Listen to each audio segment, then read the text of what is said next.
राष्ट्रवादी मजबूत करण्यासाठी काम करणार शेख भाई महमूद। प्रदेशाध्यक्ष सुनील तटकरे यांच्या प्रमुख उपस्थितीत काँग्रेसचे शहर जिल्हाध्यक्ष शेख महमूद यांचा राष्ट्रवादी काँग्रेस पार्टीत प्रवेश।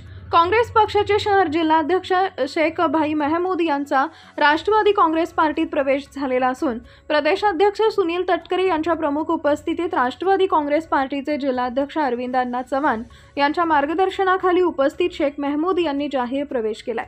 जालना शहरात राष्ट्रवादी काँग्रेस पार्टी मजबूत करण्यासाठी काम करणार असल्याची प्रतिक्रिया शेख महमूद यांनी दिली आहे।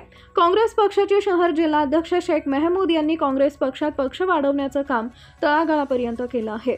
महमूद भाई यांच्यामुळे अनेक नगरसेवक नगरपालिकेला निवडून आलेत।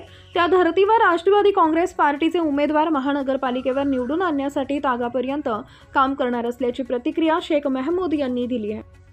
महाराष्ट्र प्रदेश राष्ट्रवादी काँग्रेसचे प्रदेशाध्यक्ष खासदार आदरणीय सुनील तटकरे साहेब यांच्या प्रमुख उपस्थितीत आणि या जिल्ह्याचे जिल्हाध्यक्ष माजी आमदार आदरणीय अरविंद चव्हाण साहेब यांच्या नेतृत्वाखाली आज काँग्रेस पक्षातील असंख्य पदाधिकारी आणि कार्यकर्त्यांनी पक्षप्रवेश केलेला आहे आणि आगामी महानगरपालिकेच्या निवडणुकीत राष्ट्रवादी अजितदादा गट हा पक्ष एक नंबरला राहील आणि सर्व पदाधिकारी आणि महिला भगिनी सर्वांना सोबत घेऊन आम्ही जालना शहरामध्ये राष्ट्रवादी काँग्रेस पक्षाचं मोठं संघटन बांधू आणि मजबूत करू आणि निश्चितपणे जालना शहरामध्ये एक नंबरचा पक्ष हा राहील।